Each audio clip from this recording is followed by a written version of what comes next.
chakanaka. Udzari pasai pauti Mwari atitira chinhu chakanaka. Tine muranda waMwari watinoziva. Muranda waMwari vakambotishumira tikaropafadzwa. Muranda waMwari wandinotendawo ndeimwe dzimwe dzehama baba naamai mufundisi dzandakapiwa naMwari padhuze. Unofanira kuitawo vanhu vari padhuze newe, haikona kuita zindoka kana umbimbindoka. Handitika ihama dzandakapiwa naShe, hama dzandinotenda dzine ushumiri hwakasimba, vari kubatira Jehovha basa guru paUnity N. Yes, paUnity N pane basa guru riri kuitwa randinopupurawo kuti Mwari ari kuvashandisa zvakanyanya. Mangwanani ano hama dzangu tine munhu waMwari pamwe chete naamai Bishop Mukaro. Baba naamai mufundisi Mukaro, regai ndibve ndakusiyirai mukana mubve mauya mutaure zvamatumwa nedenga muzita raJesu. Ngatipei chipo chekuombera tichifarira Bishop. Farira Bishop, farira Bishop. Hallelujah. Thank you so much. Praise God. Tutifarire muranda waMwari, the man of God, the prophet of the house, the man in charge, the man ahead of the congregation. Can somebody say amen? Can somebody say amen? Lauti ndifare ndichiremekedza kuinvitwa kwandaitwa church pano nemuranda waMwari. He's a powerful man. He's a man with a vision. You know, there are people who don't vasingazivi kwavari kuenda navanhu, but I want to assure you that this man knows where he is going with you. Daiongoabvumirana nemi apa. Waita kunge ndiri kutaura zvinhu zvausati watoona. Tenderanawo neni handitika.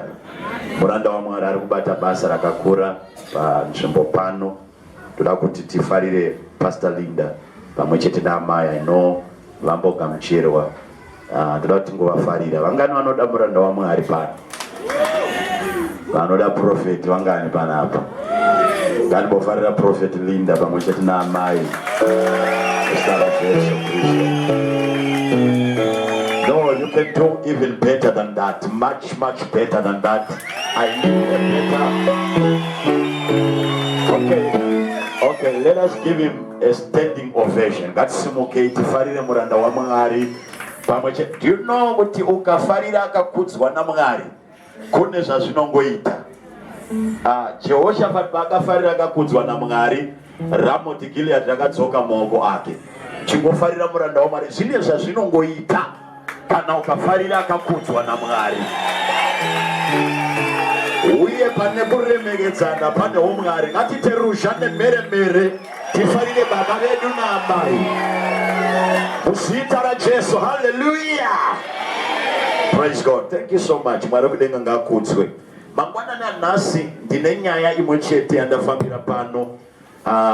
Ndaitaura nezuro nemwe hama yangu Pastor Mudami chiti kwandiri kuenda mangwana kune murume anoparidza. So there is no need for me to go there and prove that I can also preach better than him, because he is already preaching. Somebody say amen. Amen. So today I'm not here to preach, but I just want to talk to you. Somebody say amen.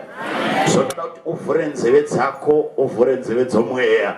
Ndakanzwa mushoko raMwari kuti kune nzeve dzemwoyo nenzeve dzomweya nenzeve dzokunzwa.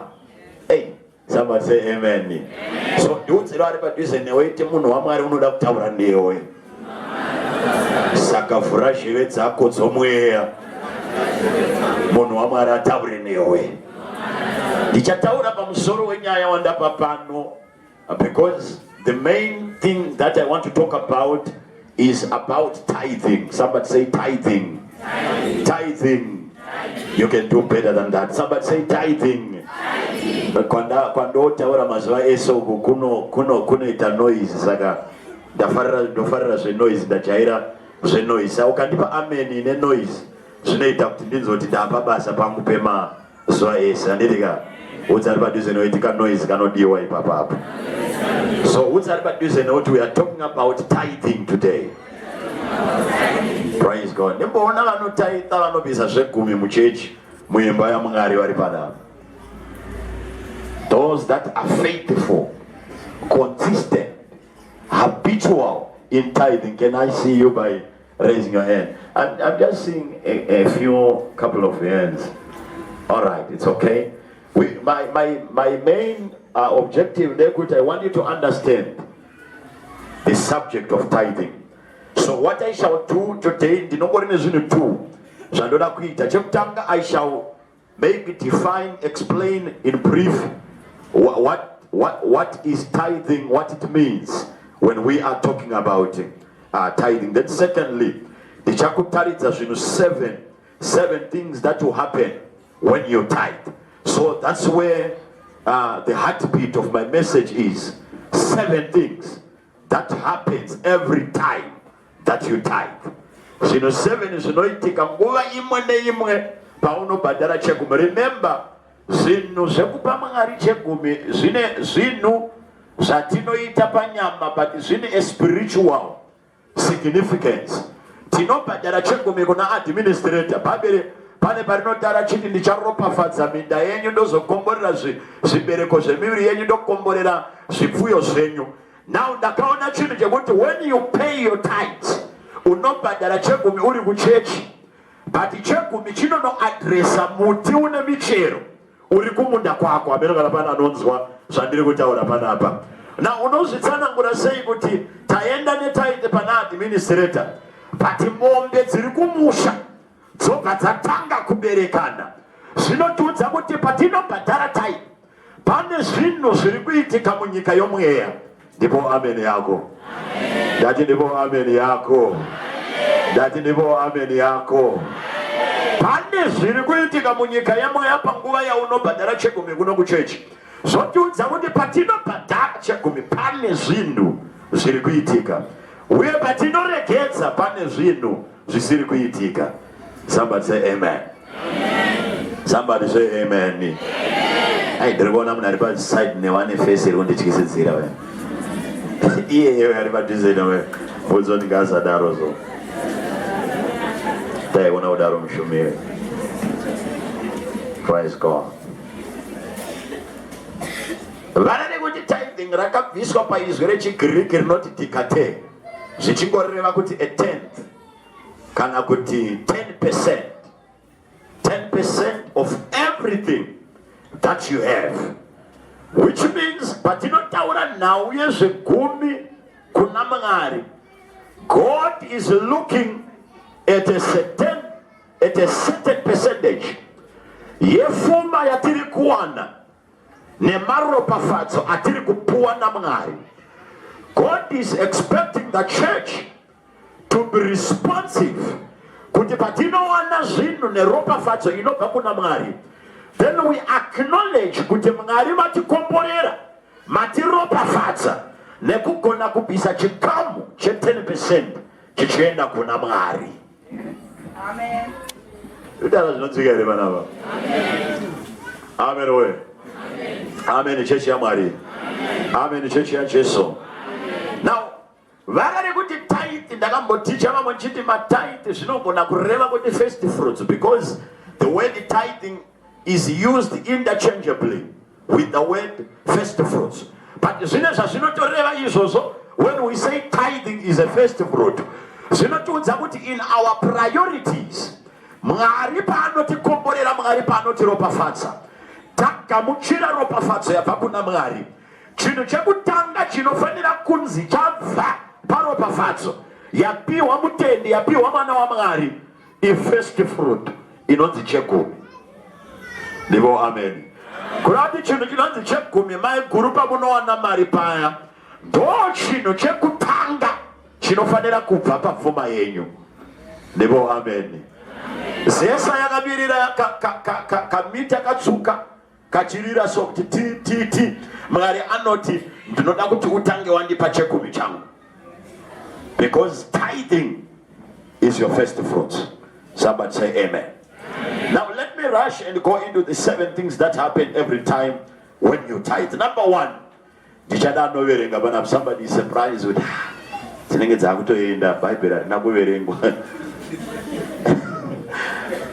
Praise God. Garai padhuze boys bela kufamba ndati ndiri kutaura padhuze. Andereka. Piwa microphone. Ndiri kutaura. Auti tifambe tese. Praise God. Praise God. Hai manya unyalarisa. I say praise God.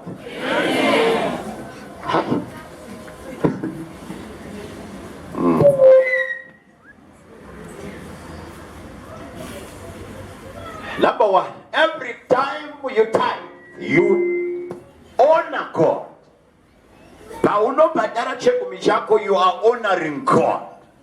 You are giving honor where honor is due. You are giving honor where honor is supposed to be going. Patino pamangari chegumi zedu. It's a sign that you are able to honor your God. Mangari unotarisira rana rake kuti vagone kumurespecta, vagone kumurumbidza, vagone kumupa nzvimbo yake yaakafanira.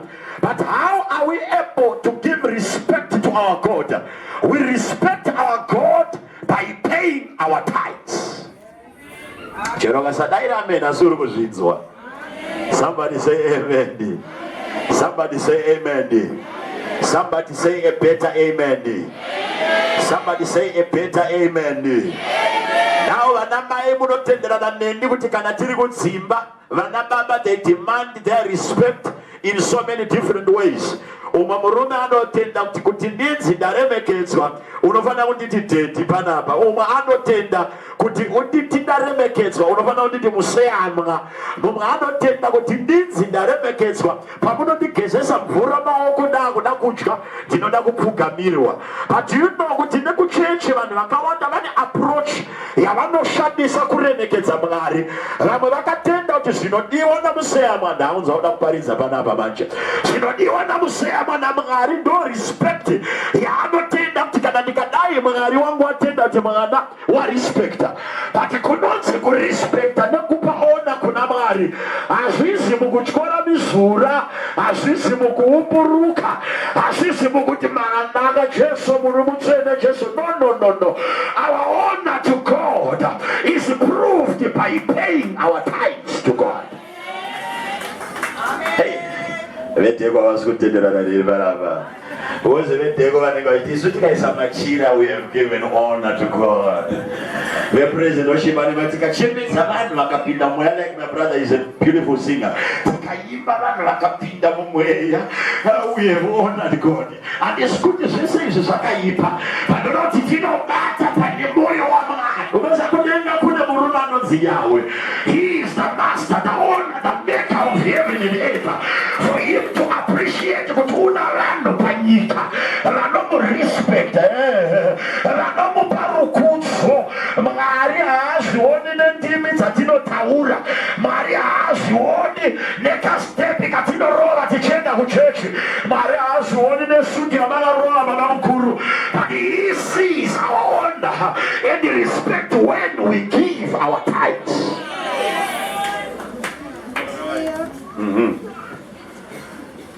Eti Mwari ndoda kukupa rukudzo rwenyu rwendo runo. Ayo ari kutokunzwa Mwari. Eti Mwari ndoda kukupa rukudzo rwenyu rwendo runo.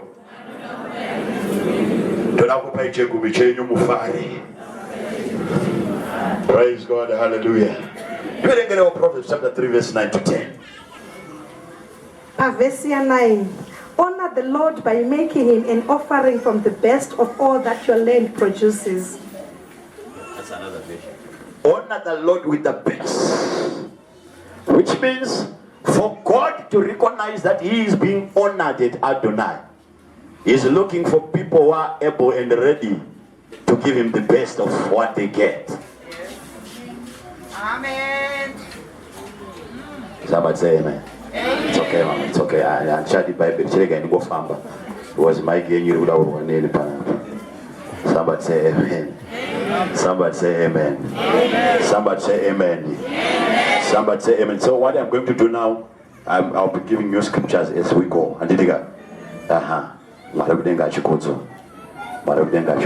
Praise God. Number 2. Every time you tithe, you remember God. Paunobhadhara chegumi chako uri kuratidza kuti unorangarira Mwari.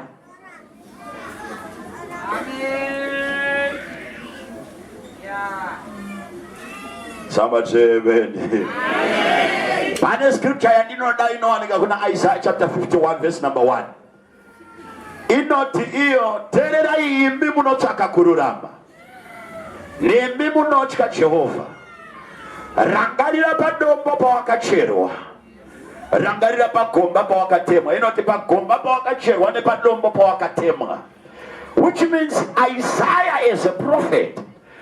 Wakaona kuti munyika maIsraeri mune syndrome yavanhu vanoti kana Mwari avakomborera, Mwari akavaropafadza, Mwari akavarwira panhamo pamaoko aFarao, pamaoko avaMidhiani, pamaoko avaPhilistines, vanopota vachikanganwa zvavakaitirwa naMwari. Ndipo amen yako panapa. Remember, vana vaIsraeri ndo vanhu vaya vamunoparidzirwa nzi vakapinda pagungwa, vakafamba nepakaoma pagungwa pakaitika nzira. Ndivo vanhu vatinonzwa mushoko raMwari kuti vana vekwaIsraeri ndivo vanhu vakagadzirirwa nyika yainzi yeKenani, vakapiwa mahara naMwari. Vana vekwaIsraeri ndo vanhu vatinonzwa minana yakaitwa naMwari vari murenje, kuti vaiti kana vakatoda mvura yokunwa, Mozisi ainzi manga padombo, enda unotaura nedombo ripe vanhu mvura yokunwa. Vaiti vakasvika pamara pamvura dzinovava, vaikodzi Mozisi usatambura naizvozvo, mvura yagara inovava vava, but enda unokanda muti mumvura inonaka, vanhu vanakirwe vanhu vangu ava. Mwari achivavarira kumeka sure vanhu vangu vagare vachinakirwa. Let me prophesy to your life. Mwari ari mubusiness rekumeka sure life yako ngainake iwewe. Dai watenderana nenyasha idzodzo dziri kutoya pamusoro pako. Bhaibheri rinoti ukaverenga zvakanaka vaiti kana vakada mana so vana vaIsraeri zvekudya zvainzi ngomuka yemakuseni moenda nemasaga enyu nemabhasiketi enyu mononhonga chingwa moenda nacho kumba. It was so easy for the people of Israel to be sustained by God. But ukaverenga Bhaibheri, the same people, the same nation, vane time yavanokanganwa Mwari, vanonzi vakatanga kutonamata zvimwari zvadzimwe nyika zvisina minana yazvakaita. Zvinokonzerwa nei? Because vanhu havatani kukanganwa Mwari.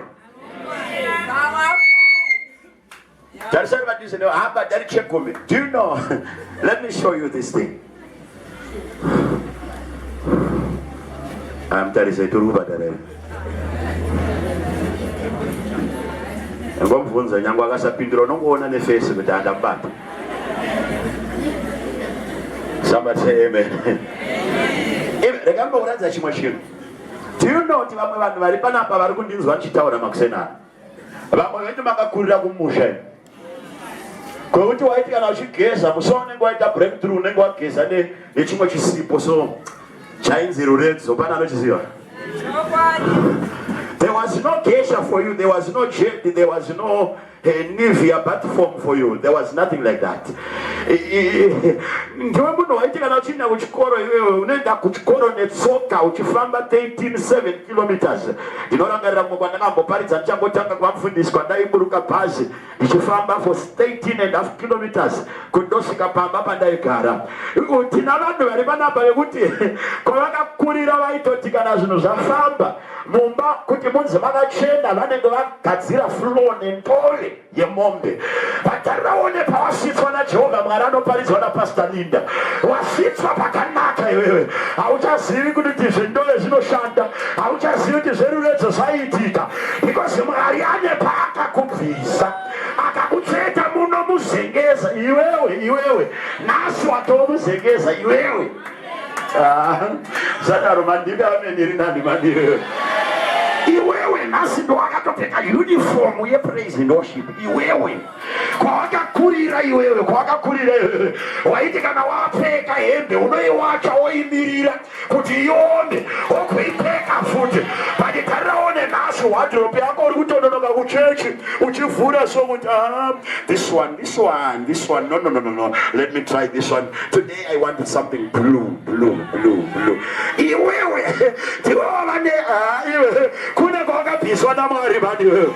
Mwari akakusvitsa pawaveri apa. Imi munobozere ndautaure gospel rakanaka panapa. Do you know kuti vamwe vedu vari panapa kutova newivi mumusoro? It's a miracle.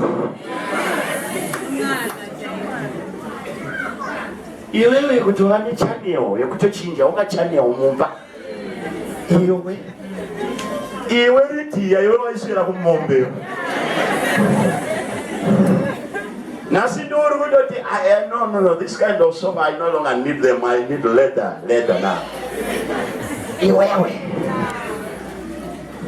Isaiah alikuti rangarira padombo pawakatema nepagomba pawakacherwa wakatepi kuti usvike pauri apa paniko zvinoona pawasvitswa naMwari ndowakuti kana kuchechi kukataurwa nyaya dzemari kukataurwa nyaya dzechegumi nekutaura no I've already made my budget for this month, so no it can't fit in my budget, you know, plus these church people, these church guys, they're always talking about money, money.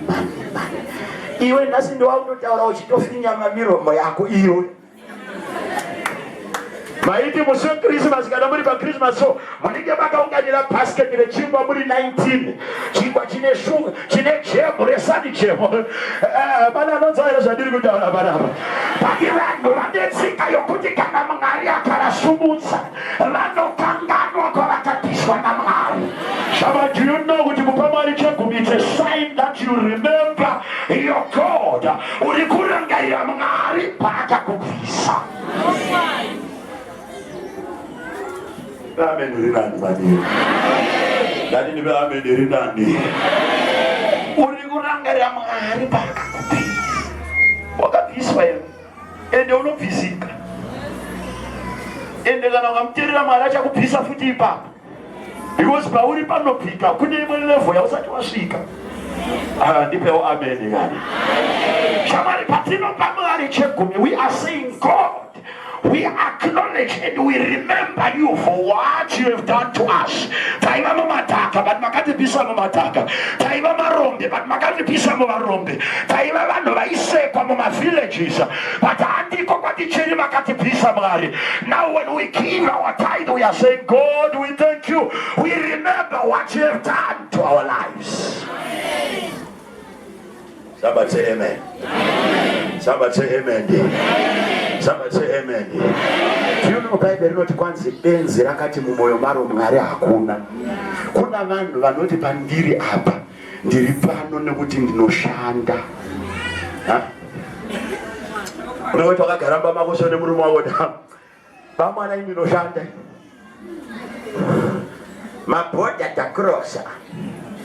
Tirikuita mari tinoshanda maoko anoshanda. Vanongorizaira kuti kune mumwana wamaoko ane passport futi. Akatomboenda kubhodha iro rakariyambuka but haana kuita breakthrough yawakaita iwewe.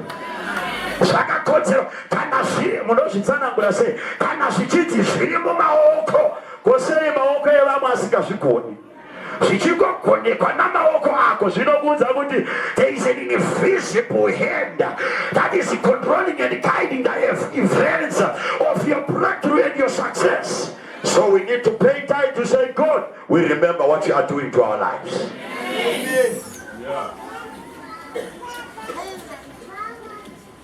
Uzari vati zinoita iwona mboroka serious chegumi chiri kutodiwa. Vama mutaura uzari kusaidi kuti chiri kutodiwa chegumi chako.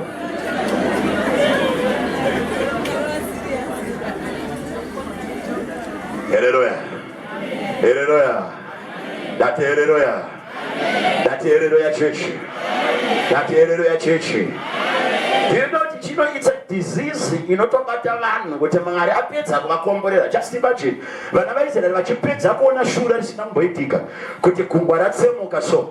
But Moses vanokwira mugomo kunopiwa mirayiro naMwari vanosara vakutobvisa maearring avo egoridhe nemaring avo egoridhe vakutotanga kugadzira chimwari because Moses anonoka kutsoka, which means tine vanhu vasingatani kukanganwa kuti Mwari wakaita munana nezuro. Nyanzo ramaitara ndakabuda muchipatara vamwe vakati kurufu zvakafamba but wapedza kudaro apawo here Mwari chegumi chake kuti Mwari azvitende kuti zvauri kutaura uri kurevesa.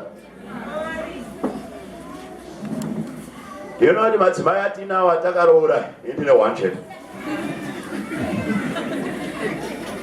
wakagara uchingoti I love you, I love you, uchingomuzvisa manhanga I love you. That's my putsi, I love you. Angwana shimkurisha mbarwe, I love you. Unotadza uchizo ati moyo wakandirora ndomatsana ngwirira vanoita love yava inenge yava love yemusoja. Amen. Church ya Bwana. Amen. Church ya Yesu. But you know love inoda kupota muchimbotiri mwazvamunyangwa muri baba vaniwe vanozikana kuti munorova serious kumbopotawo muchiva neice cream, kumbopotawo muchiva nerolipop,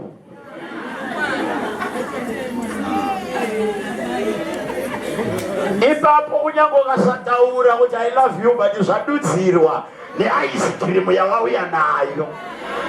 Do you know muchechi muna vanhu vanotaurisa but havaiti zvavanoreva?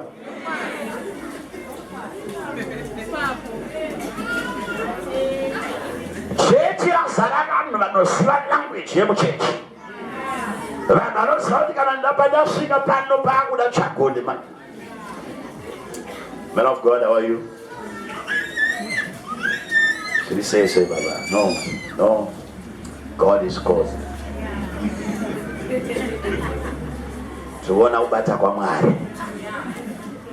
tuona nyasha pa Adonai AFM.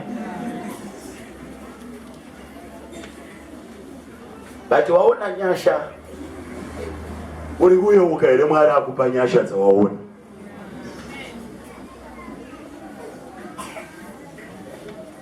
Bana mai na baba ndina vanhu vari bana baba vanoti ini ndoda kuti Mwari andiropafadze.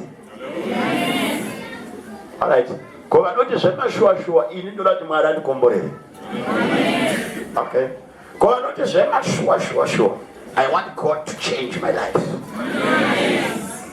Okay. Ko vanoti zvemashua munhu waMwari. Toda Mwari wamunoparidza, Mwari weBhaibheri andiropafadze. Ai vachiri vashoma, pana vane vanhu vashoma vanoda ropafadzo kana. Kwanoti zvemashua pasi. Vesa unoda kuti Mwari akuropafadze badhara chegumi chako.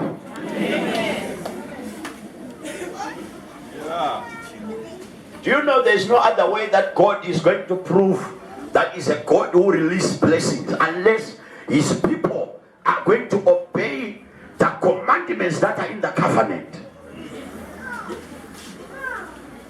Somebody say amen. Amen. Somebody say amen. Amen. Somebody say amen. Amen. Number 3, every time that you tithe, you worship God. Somebody say worship God. Somebody say worship God. Paunopa Mwari zvegumi zvako uri kumunamata. Kuna vanhu vakatenda kuti zvemari hazvisi zvekunamata. Ko iye akati chegumi mari chete ndiyani? Chegumi, it's a worship. It's an act of worship. Yokuti pega patinounzira Mwari the 10th of our increase, the 10th of our substance. Tiri kunamata madaitara musuna uchechi kwandoparidza ndichiti nini. Vana vaIsraeri vaiti kana vachinamata Mwari kungopinda mutabhanekari voimba nziyo vonamata vopfugama vobuda vodzokera kumba. Vaiti mupirisita haana kugona kutisvitsa pana Mwari. Why? Because they were going to go to Tarova chorus. Tikati apa. Uko. But the panels at this inakwiti when the muranda wa Mwari ana kuti tipe kuna Mwari wedu. Barume, do you know the machine you don't even have an 8 akafamba ne church akafamba na Moses. Ndiri kuona machine you don't akadzokera kumashuri. Munoziva kuti Moses aiti kana achida offering aitotaura offering yaanoda. Exodus 25.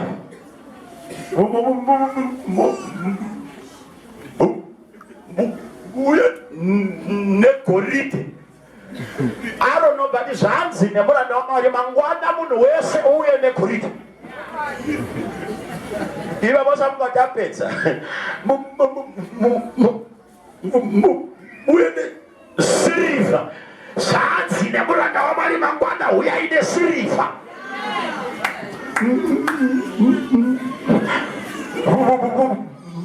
Muye nebronze. Zvanzi namuranda waMwari Moses mangwana vane bronze uyai nebronze. But you know the church nasi ukatanga zvekuudza ndiri kudaka nema100 chete mangwana hapana waunowana, because we are not a people who are ready to take instructions. Awana ndiri kurova panapa. Ndati ndiri kurova panapa. Fesi yako chete ndiri kundifundisa pa ndiri kurova. Itamini sada napo ekande. Itamini sada napo ekande.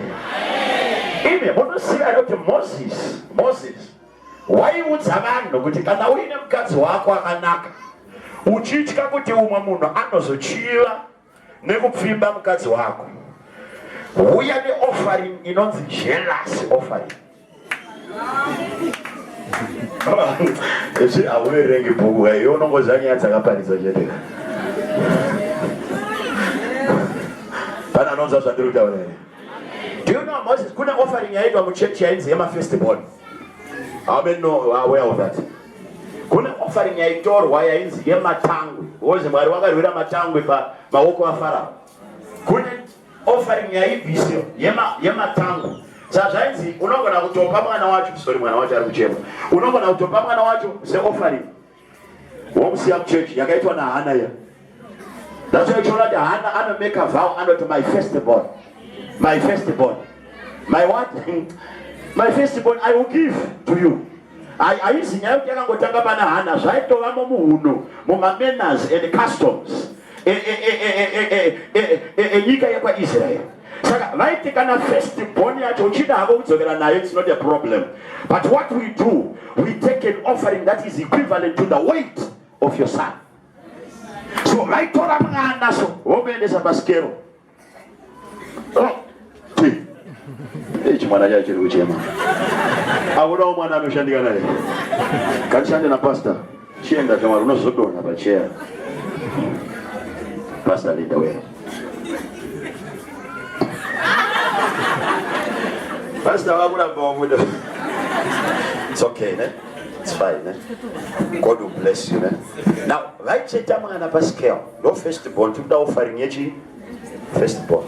We put on the scale. Mati muda uzogara naye kumba, endura uzogara naye. Ichakutomanya chakutenda zvacho kumba kutara. Zonzo alright, but scale yedu yaverenga kuti mwana wenyu ari kurema 7 kgs. So offering ya muchapa mashekeri anoenderana neweight ye 7 kgs. Andira tuone kuti isati apinda munhau dzemuba, isati apa isu. Isu tinopa musi watine manyukunyuku kwaparidzwa chete. Hatsati apa hawe, hatsati amen mani. Hatsati apa, hatsati. Amen shesha Mwari. Amen shesha Jesu. Amen shesha Mwari. Mwari akauya mumba kwako akati ndoda chini icho chawinacho unomuperera. Number 4. Tithing. Every time you tithe, you show respect for holy things. Remember, number 2, it's honoring God. Now it's showing respect for holy things. When we are talking of holy things, we are talking of the sacredness of God.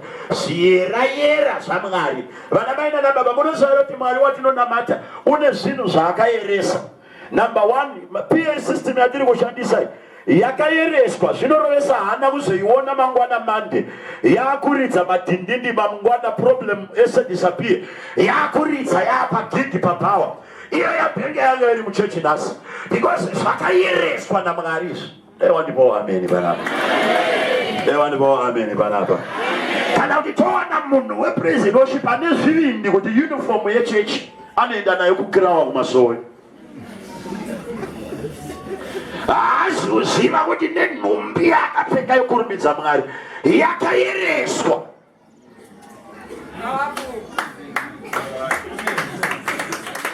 Kune vakamboenda kumakirawa ari panapa mwaiva kune zuro munotenderana neni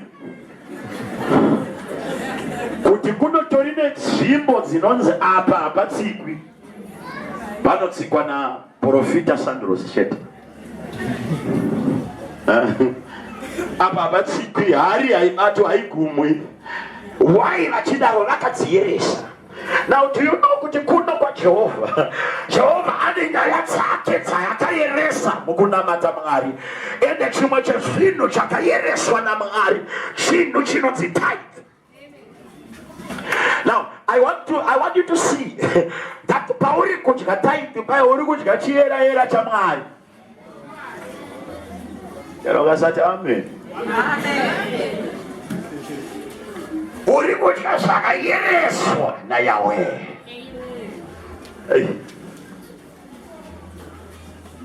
Azani nyaya Chegumi munhu ambonyemwereri kusvika chero kaita 3 hours. Because unenge wasvika chaipo paakagarira.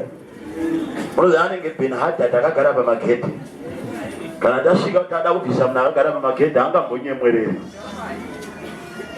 Bvunza ari padhuze kuti ausi Benhadad here, ausi Bene here. Somebody say amen. Somebody say amen. Somebody say amen. Somebody say amen. Somebody better amen. Somebody better amen. Kune zvinhu zvakanzi naMwari, these things are holy. Remember ukaverenga kubhuku Daniel chapter 5. Kune mwana wamambo aripo anonzi Belshazzar, the son of Nebuchadnezzar. Bible rinoti at one point rimwe zuva mukomana akanakirwa vachifara ndopaanonzire shoko ramandobhata anohwa komana takuna kumwa waini chaidzo dzemhando but tiri kuda one makapu futi emhando pamusoro. Chiendai munotora makapu akapwa kuimba yaJehovha. Toda kuti tidwire mumakapu iwayo. Bible ukariverenga zvakanaka inoti vadobva vamhanya vakatora makapu akayanazi at the right. Now let us marry. Let us enjoy ourselves. Dobva vatanga kunwa waini dzavo vachinwa waini vachinwira mumakapu. Makapu akapwa mutemberi yaJehovha. Bible inoti while they were enjoying themselves, a hand appeared. Dobva ruoko rwauya rukatanga kunyora pamadziro rukati mene tekele ufasini. Zvaireve izvi chirati umambo hwako hwaerwa ukaiswa pachiyero kana hwakareruka ende hwatoexpire. Takuterminata kingdom yako, takuterminata your rulership. Why are we terminating it? Because wabata zviyera zvaMwari. Obana ndibewa amene ndirupariza panapa. Ndandiri kurova panapa manene. Do you know kuti Mwari zvake une nyasha? Aitaiva Old Testament vese vakadya chegumi chaMwari gore rino. Mungada izvezvi makatosvika pamba muchiona madziro akanyorwa nzi mene.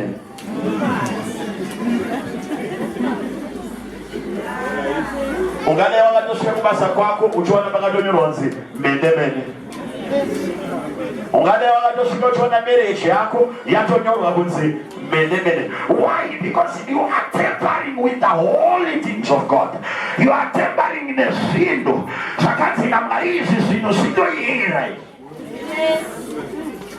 Chegumi chinoyera. Dati chegumi chinoyera. Dati chegumi chinoyera. Dati chegumi chinoyera. Dati chegumi chinoyera. Ivi ndikutaura nevi dati chegumi chinoyera kana ndiye. Vanamai dati chegumi chinoyera. Chegumi chinoyera nechaJehovha. Amen. Do you know why God was saying, do not touch my anointed ones? Because God has separated them. He has consecrated them to become part of the holy thing. Kuti kuna Mwari ukaona muzodziwa waona chiyera chaMwari. Murume angavamira pachinda kumbobuda vanoda kundiona ndevapi? Chiyera chaJehovha. Chero kasati aperi. Oziva muda kuti nditi iwe ndiwe chiyera chaJehovha. Vana vanozwa zvandiri kutaura panapa. Saka nawo Mwari ndobva avambidza vanhu akati kungobata chete handida anoba pamuzodziwa. Why? Because chiyera changu zvakayereswa naJehovha musabata. Vanhu vari kubata chegumi aiona zvota. Vanhu vari kubata. Iona fesi yakantarisa inobata.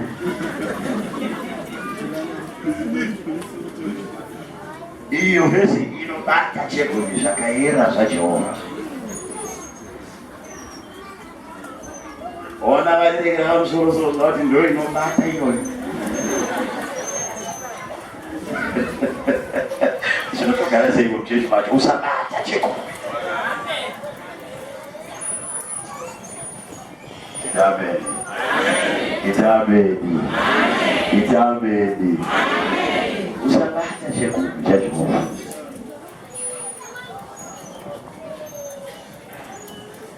Because God has made it to become a holy thing. It's part of the things that are holy to God. So eating tithing, you are eating a holy thing. And you have to see everything. Holy tithing, you can see holy water, anointed water. There is really good anointed water. Come on, what does someone anointed 4.10? Anointed newspapers. They are anointed some things that we cannot even talk with. They are being made anointed. Anointed stones. Anointed brick. You can come up with an idea to anoint the bricks. When the people are so desperate for the anointing, we say let us anoint the bricks first. So that when those that are desperate for the anointing, they can just go and apply the brick. Then you are anointed because you have brought an anointed brick. Yeah. You don't know there is a new Chegumi. You don't know there is a new Chegumi. But I mean, if I were Chegumi, Chegumi, ukadya chinhu chakazodzwa naMwari chakati ichi chitsvene bvunza Adamu naEvha patime yavangonoti idyei ndobva vatonzi chibuda Evha ipanapo kutambura kwese kunoita vanhu zvakabvira pavanhu vakadya zvakanzi naMwari vasadya. So zvokuudza kuti iwe ukapfuurira mberi uchiramba uchidya Chegumi chakanzi naMwari usadya, you are continuing to make the life of your children more and more miserable. Vana vako vachabudiswa muropafadzo, life yako ichabudiswa muropafadzo, upenyu hwako huchabudiswa muzvinhu zvakanaka zvaMwari. Why? Because wakadya chakanzi naMwari usadya.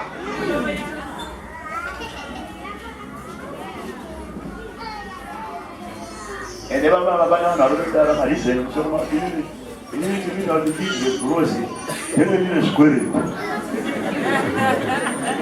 then the spirit but the spirit no understand this na shit. Sabe como se dia nessa na no verdade. O maior era tá menino na funeral. Tava filho. Tava filho, vamos lá dizer. Kama ndio mkapata maua. Ndio na filho ndina na chakula na moya. Varume hakuna chikonzero varume nemadzimai chinobata mutendi kuti adye chakayera chaMwari. Whether you are school children, not school children, uri mwana wechikoro, patara cheko, vaMwari vakanzina titoende kubasa. Vachibvunza wauda kuti uri kudya here. Uri rovha usingaende kubasa, uri kudya magetsi uri kutenga. Uri kutenga nei? Zvotiudza kuti pane pauri kuiwana kunyange usiri kuenda kubasa. Pawaiwana ipapo pakona payabuda ipapo ngaibude ine Chegumi chaMwari. Tipe amen. Ati tipe amen. Usari padhuze kuti bhadhara Chegumi chako paya. Mutaurire zvekare tibhadhara taiti yako. Number 5, ndakutonopedza. Every time that you tithe, you demonstrate your faith in God. You are demonstrating that I believe in this God. I believe in His word. I know He is able to accomplish it. He is able to perform His word. Unoza kuna vanhu vanotenda muna Mwari, koita vanhu vanotenda mushoko raMwari, koita vanhu vanotenda mushoko raMwari nemuna Mwari wacho, koita vanhu vanongotenda mamwe mavhesi but vasingatendi mamwe mavhesi. Do you know ndina vanhu vari panapa vatendi mavhesi egiving but anotenda no weapon from darkness. Unoza ndomuona chiparidza sounoti wakata dzimwe vhesi so nevamwe vanga vasina moyo wokudayira amen unoona achisimuka manje. Now you are preaching now. Because that anosimutsa marombe kubva mukurova. Ndopa unoona anoda zvekusimuka achisimudzwa ipapo. Pandoda uzive kuti the same God who is saying no weapon formed against you shall prosper is the same God who is demanding his tithe from you. Ndiye Mwari mumwe chete anoti ndinosimudza marombe kubva mukurova ndichigadzika namachinda.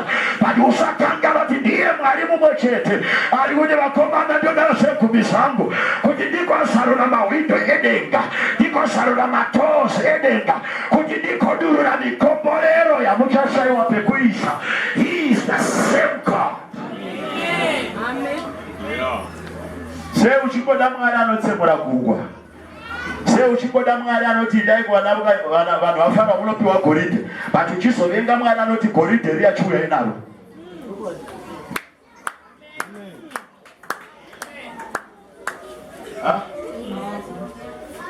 Se uchikoda Mwari anokupa murume chete. Do you know the muchechi AFM? That our church we need to have a holistic approach where we don't just give you things of the spirit. So we are church. Was muchechi mungaya church vanopariza pana vanhu vanofunga munopendwa kutatu kana runa. Pana vanhu. Vakapisa vanhu vanoshinda havana kufambira zvopa Mwari. Vakauya kuzoshandirwa kuzodzingwa mamhepo. Ndinoda ifunirwa mumwe. Yazi baba, muri here church mangwana. Ndikati muri kupisa ndinogaramo. Ndangozwa kuti ndikauya kuzvirwere zviri kupora. Ndikati chenji muchigopinda kupi? Ndopinda PhD. Kuri mundoka zviri kutozwa mundoka zviri kuitika kuno munodei. Kunondoda vanoti kana vauya ndikavadzidzisa shoko raMwari vanoritora vorishandisa voriita roshandura life yavo. Unogona kuya uchida kupora yeye unopora, but hazvishanduri life yako izvozvo. Pane zvinhu zvekuti kana vanhu vakaita zviri mushoko raMwari uchaona Mwari achiresponda kulife yako. Minamato yauri kurova yeMwari haainzwi because you are not ready to take all that is in the word. Ukaverenga Bible mubhuku yaJohn chapter 2 bhuku rinoti Maria anoti kuvanhu zvaachataura mwanakomana wangu itai zvese zvaanokuudzai. Kunoti akati dirai mvura mumakate imi itai zvese, akati simudzai makate imi itai zvese, kana muchida waini yenyu kuti iuye pamuchato itai zvese zvaanokuudzai. Sei uchida vhangeri rimwe but iri uchirira mberi because you are not ready to be prosperous. One vhangeri raunotoda kai izwa unozwa musoro nyaya 7 things that happen when you pay tithe. Say no, finish. And andaziva zvangu. Ndaona repeat yeChelsea neEverton.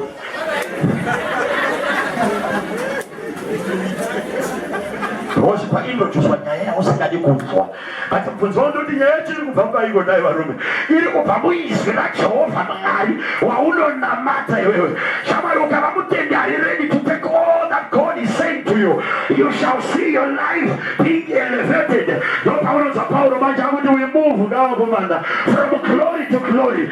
Glory hatingomuvi tichibva pane imwe glory tichienda pane imwe without obedience.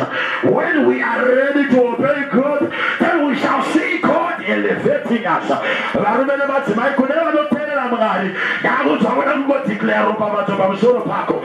Kune vanotenda muna Mwari wandiri kuparidza, Mwari wechegumi wandiri kutaura, Mwari ngadzime nhamo kumba kwenyu gore rineri. Ndati Mwari ngabvise mamwe marengenya ari mumba mako. Ndakuye muropafadze kuti kunyange wawakakura navo vachabvunzana kuti what are you trying to happen? Ovaudza kuti kuna Mwari wechegumi, kuna Mwari anoropafadza. Iye Mwari wakaropafadza Jakobho paakatsamira padombo, iye Mwari wakamukomborera paakarara padombo, iye Mwari wakamuropafadza. Akaenda kwatezvara asina chinhu but akadzoka avaloaded. Why? Because he made a pledge. Akati Mwari kwandakuenda, somebody listen what I'm saying. Kwandakuenda Mwari kana mukandiropafadza ndichakupai chegumi. Shamwari Mwari haateti, Mwari haana usimbe hwekukomborera vanhu vari ready to pay tithe kind of water. They are taking from the blessing ya Mwari wacho. Kana Mwari akawana vanhu ipo panapa. Vanoita mhiko yekuti Mwari gore rino kana ndachamba January ndiregerere kana ndachamba February chindipanganorai. But from March ndakubhadhara ndinobafachi. April ndobhadhara ndikomborere. May, June, July ndoda kuropafadzwa. Ndina vanhu here vari mucheche mangwanani ano vanoti zvenhamo ina handichadini, zvekutambura ina handichadini. Mangwanani ano ndinotuka nhamo mumba menyu nezita raJesu. Ndinotuka kuchoboka. Vana vepaAdonai makafitwa nemari kana ndakakutarirai. Makafitwa nekugarika vanememe. Ndati makafitwa nelevel yepamusoro. But level yacho haiuye kana pasina tataitira Mwari. Level yacho haingoparuka yanaya kana pasina tataitira Jehovha. Mwari wakuchakarana. Ndakutoparidza panapa. Mwari wakuchakarana. Vari ready kuteera izwi rake. Ranoti kana Mwari tomataura ndochadichaita. Nekuti neniwo muchaita chamataura kuti muchaita kune vachaita. Neno kana ndanzika ipapa. Tanzika Mwari ngatiite. Tichaona vana vadoko vachisimudzwa. Tichaona mapaturo achiita dzimba. Tichaona vasikana vasati varoorwa vachiita mari. Chii chiri kuitika? Ragona kuteerera izwi raMwari. Ragona kuteerera musharukwa. Let me declare that the blessing to come upon your life in the name of Jesus. Wese anotenda muna Mwari weChegumi, Mwari wangu ngaamukomborere. Wese anotenda muna Mwari weTithing, Mwari ngaashandure life yake. Hakuna nhamo neminyamba ichauya kuvana vako. Hakuna zvirwere minyaviri kana marasha achabata vana vako. Why? Because uri munhu anotenda kaiwe, anotenda muna Mwari weChegumi. Varume patinoparidza Mwari weTithing, ndiMwari ane jealousy navanhu vake. ndiMwari ane godo navanhu vanochibhadhara. Haatenderi uchi nekuchoboka kuti zviende pavanhu vake. Kubva nhasi nezita raJesu ndinozarura a new season in your life yokuteerera Mwari, yekuobeya izwi raMwari. When you obey the commandment of tithing, my God will lift you up. My God will promote you. My God will open the heavens and supply all your needs according to his riches in glory. Somebody shout hallelujah. Irikona Mwari achisimudza marombe pachechipando. Pati rombe harisimudzwi risina charaita. Irikona Mwari achisimudza vanhu vanga vasina vachitanga kuverengwa panava nazvo. But havasimudzwi vasina chavaita. God is looking for the people. Kwete vanhu veprayer chete. Pati Mwari wakutsvaka vanhu vanoshumira Mwari nemari dzavo, vanoshumira Mwari nesubstance yavo, vanoshumira Mwari nepfuma yavo. Vanoti kunyange ndakaberekwa kuna vanhu vasingazvitendi, but ini ndinotenda muna Mwari, ndinotenda muna Yahweh, because mushoko rake wakadaro. Israeli wakakomborerwa, Israeli wakaropafadzwa. Newe uri kugamuchira ropafadzo iyoyo kana ukazvitenda nezita raJesu. And I want to close now. I want to close. Can I preach a little bit? Can you allow me to preach a little bit? That devil is a liar. Kune mhepo dzinobata vanhu kuti vasafarira kupa mari zvegumi. Kune mweya inotevera vanhu pega pega pavanobata mari. That's why uchiona kuti ukabata mari kumusha kwarwariwa, ukabata mari kumusha kwafiwa, ukabata mari mwana akuvara kuchikoro, ukabata mari chino chamuka. Chii chiri kuitika? There is a force that is fighting your life to make sure that you will never prosper. Padakuda vanhu vane nharo pano vanoti ndinobudirira cheta handingakunhira teksuwa nduvezama. Akaenda akati gore rino ndinobudirira chete,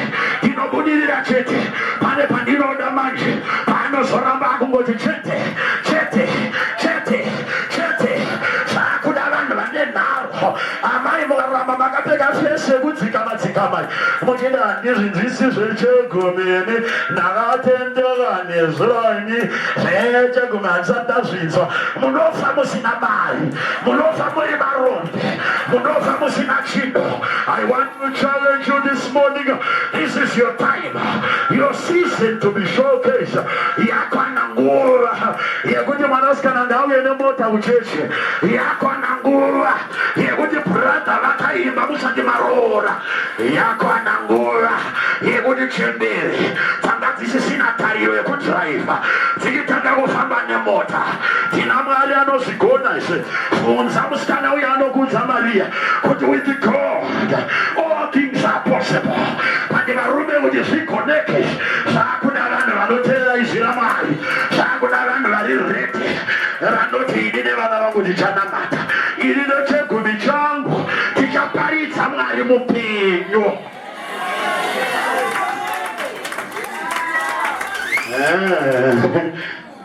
Ndaunzwa uda kudzinga madhimoni enhamo pana.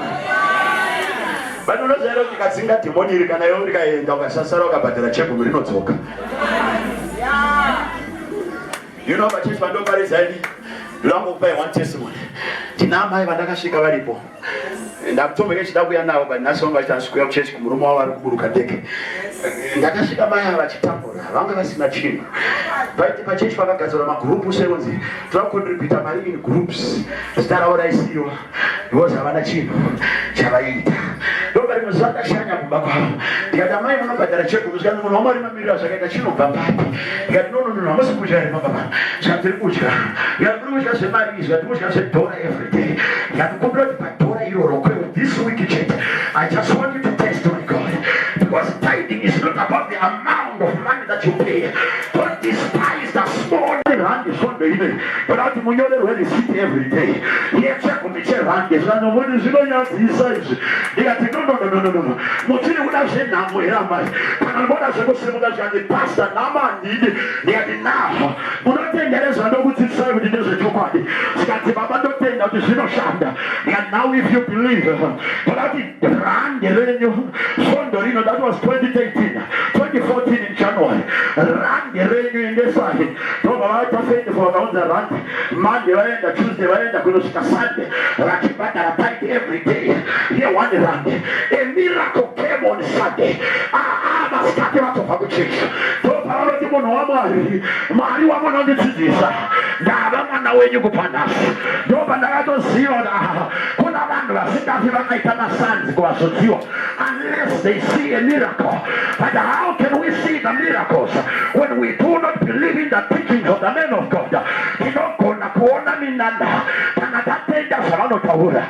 miracle happened. I wrong am cats. I see a maritora tora. Pamba. Raiva kandanga laugh yamusocha. Anaka pamba. But a miracle happened on a Sunday afternoon. Coincidentally, it was a payday on Sunday. No parano phone and Narevatimu normally. Couldn't say couldn't know Musika phone and got away. They are the man and Amanda way to go. And they got to say motor. Don't end up on the power. When we got there, Rakashika Chukundira, Rakitanga Uchema. What are you trying to happen now? What kind of a miracle is this? Stand wait, men of God, got it in the Mobati Kari Pass. The Babanda is a Chegumi. In the real motor of Gambari Muchechi. And number 0 is no shanda. They got the key Taika. They got the Baba for the first time in my life. Could be another one equal. Nasi Dole Gutanga.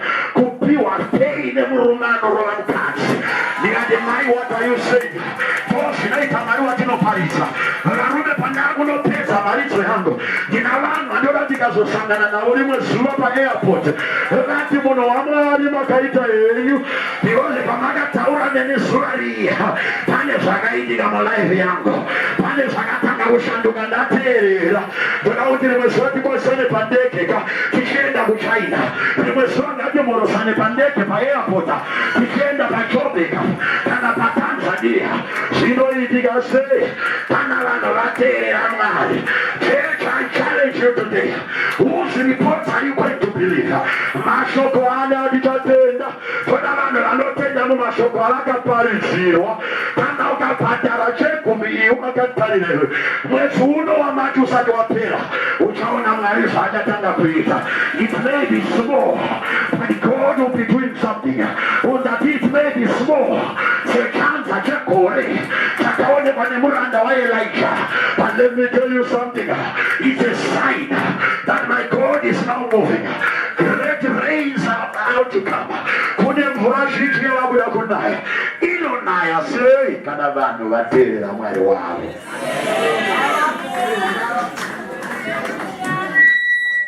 Vamwe chinokurovesai navarume zvozi munonyima.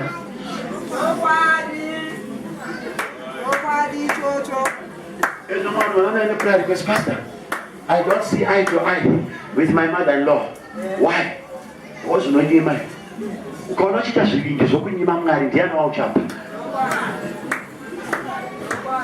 What other level is going to touch him if you fail to respect level ya Yahweh? Elohim Adonai, the master of masters, the Lord of lords, the King of kings. When you fail to obey him, ndiani wauchateerera iwe?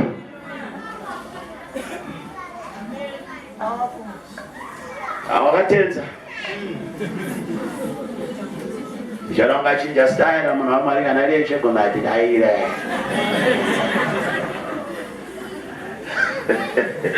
Toda kuti Mwari ngaatendeutse moyo wako, moyo unoramba. Do you know vana vaina nababa, if you are going to trace panyika panapa paine planet inonzi Earth ino iyi, hakuna vanhu vakakomborerwa samaJudha. Jews, maJews ndo vanhu vane mari. Why? Because baba vaibhadhara Chegumi naivo vanobhadhara Chegumi, nanhasi vanotenda mukupa. Vanotenda kana ndikapa ndakanda chingwa pamusoro pemvura, rimwe zuva zvichatsoka, kunyange zvikasadzoka nhasi, but rimwe zuva zvichaita sechete. Somebody say amen. Somebody say amen. Somebody say amen. Demonstrate your faith by giving tithe. Number 6, you obtain a blessing and you avoid a curse. When you pay your tithes, you obtain a blessing and you avoid a curse. You know the fact that we are on earth, whether you like it or not, because it's the environment. We are in a contrary environment. We want to prosper, but the environment says you cannot prosper.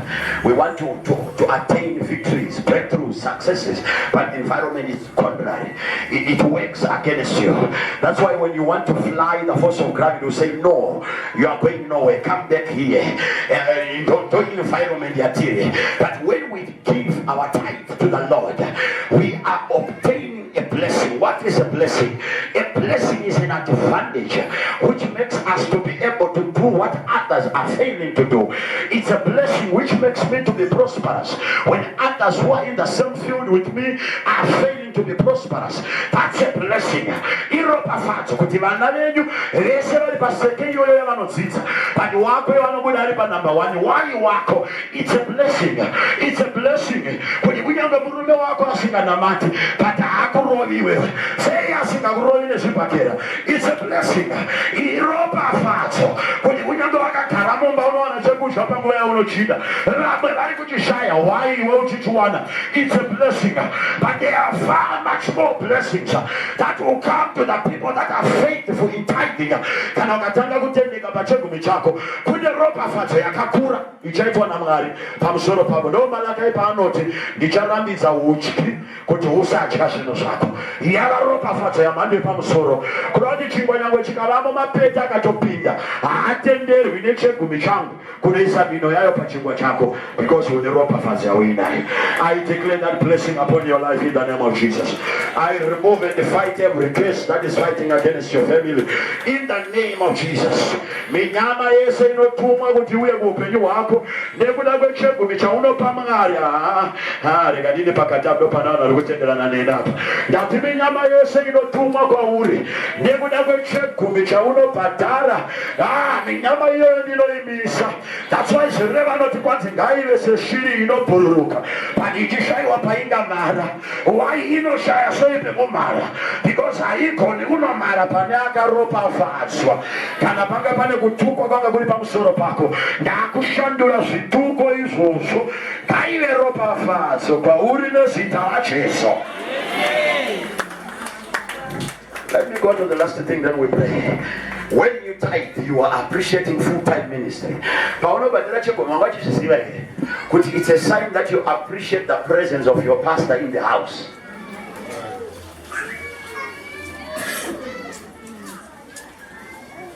Huh? Huh? Huh? Hello? Hello? Hello? Hello? You want me to say hello? Hello? Woman, I don't want to say what you better Chegumi. Don't you like to say what you Pastor Linda to you? I'm going to know that Pastor Linda. Hey, Katiro Kashoka name will live. Bangan one of them on one but Kwani Vanigamaka live for 40. That Bangan one of them also see what Pachichana. Yeah, it's getting better and better. Bangan no Farida Muranda or man. Yarambo pura ne banu church bana baba bana ga charata ka tiki bana. Yarambo pura ne bana ba msopanga basina yimba bana ba. Yarambo pura ne msopanga basina bantu bakawanda kudai bana ba. What is happening? Bane bali mu full time ministry. Konya muranda wa mwana kubata basa. But how do we appreciate him in return? We appreciate him by paying our tithes. But you know bagara chego ndiri mono amali mu shanda. Mono amali life yedi kunakiro. Ili was anaka tiri kunakiro. Because we are appreciating full-time ministry. You know that who's happen. But I'm not about that Chegumi. You are going to rule out the AFM.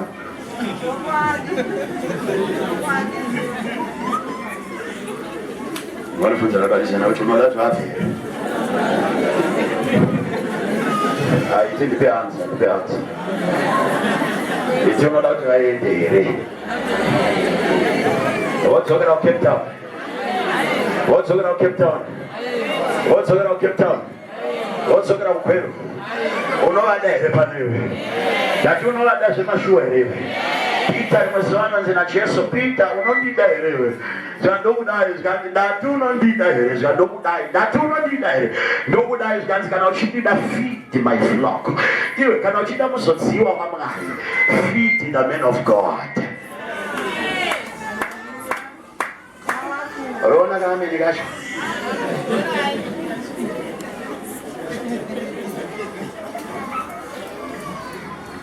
Is murder that by June. By June. By June. By June. Oh, Master Mozart, you know what you're going to by June. I never know by June, you think you're better. But the Mamma is said, with the Babali, the Rango Shandra, by December. Satura. Do you know that? No.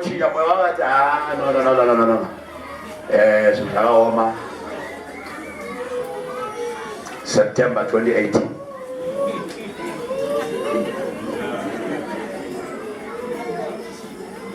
Because he is the driving force. Whether you like it or not, he is the man behind the success of the assembly. When the zeal that is in him dies, the assembly will die. So appreciate him by paying your tithes. And also tell about values. That you appreciate him by paying your tithes. We'll do it a lot about this in the way. Appreciate that nobody knows about that. Chegumi.